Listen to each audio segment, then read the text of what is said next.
This video asks a question that should disturb most Christians. If the book of Daniel is still sealed, what prophecies can we trust? You see, in the last chapter of his book, Daniel is instructed to conceal the words of the prophecy and to seal up the book until the time of the end. Now, what exactly does that mean, and what are its implications? In fact, Daniel wasn't only given this instruction once, but 3 times. In Daniel 12:4, as we just saw, but also in Daniel 12:9, and in Daniel 8:26. 3 times the angel instructed Daniel to keep the words of his prophecy sealed and secret. So Daniel is asked 3 times to conceal the meaning of his prophecies. There were no exclamation points in Hebrew. The authors repeated those things that were important, so obviously this is important. This sealing is also unusual. Out of 66 books in the canon of Scripture, only the book of Daniel was sealed. That means out of all the books, the only one we need to be wary about what it means, is Daniel. I first became aware of this about 25 years ago. A Jewish friend asked me about what was going to happen in the future, in the end times. And because he was Jewish, he and I began to study Daniel. I thought it was a great opportunity to witness to him as well.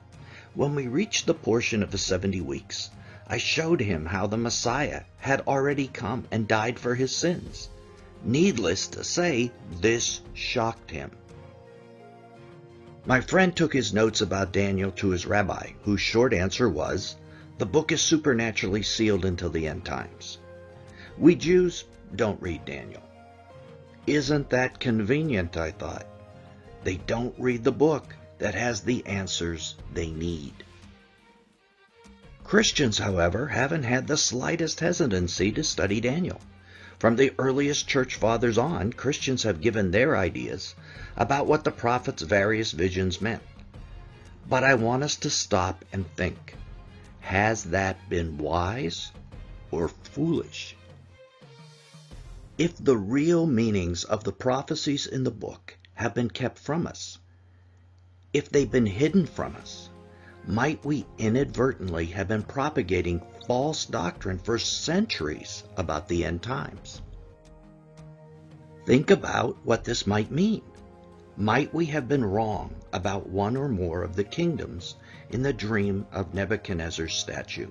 What about chapter 7 and the vision of the 4 beasts? Or chapter 8, the vision of the ram and goat? Chapter 9, the 70 weeks? And chapter 10, 11, 12, where we find the great vision? What if the majority of the church has been teaching interpretations of these prophecies, which are mistaken, at least in part, because the teachers could not understand them? Because Daniel was supernaturally sealed. If Daniel truly has been locked up and the meanings kept from us, we need to do some very deep thinking on the matter. This is not a trivial issue. The first question we need to answer is, when will the book be unsealed? When will its meaning start to be made known? Daniel was instructed by the angel exactly when this would be, the end times. He was told the book would be sealed until the end times. So we must ask, what are the end times? And are we in them already?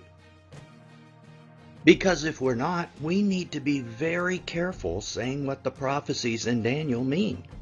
Maybe we need to keep quiet about what Daniel's prophecies mean to us, because maybe we don't really know. Now, some will say we are in the last days right now, and guess what? They're right. Hebrews tells us the last days began with the first coming of Jesus. The last 2,000 years, or all the last days. But is that the same as the end times? Others will say Daniel was unsealed when John wrote Revelation, and we will discuss that concept in just a little bit. But I think We should let Scripture interpret Scripture for us. We shouldn't speculate.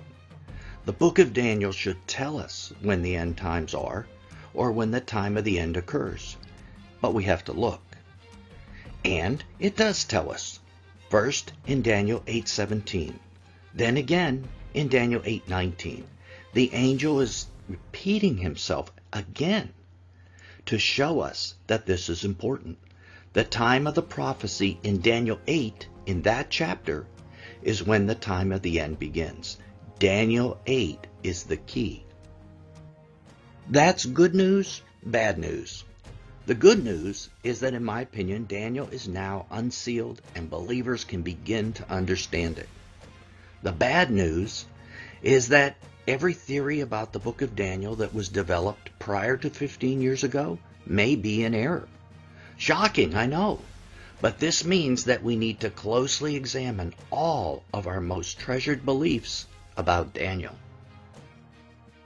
Does that mean our most beloved Christian expositors were wrong? Yes, I believe it may mean just that. Not because they weren't intelligent or even because they weren't Spirit-led, but because they were writing about a sealed book, one whose meaning was supernaturally hidden from them. So if a theory on Daniel is older than 15 years old, be wary of it.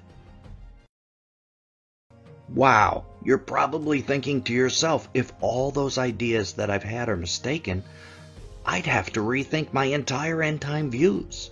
And yes, that is exactly what I did over the past 10 years myself. So, welcome to the club.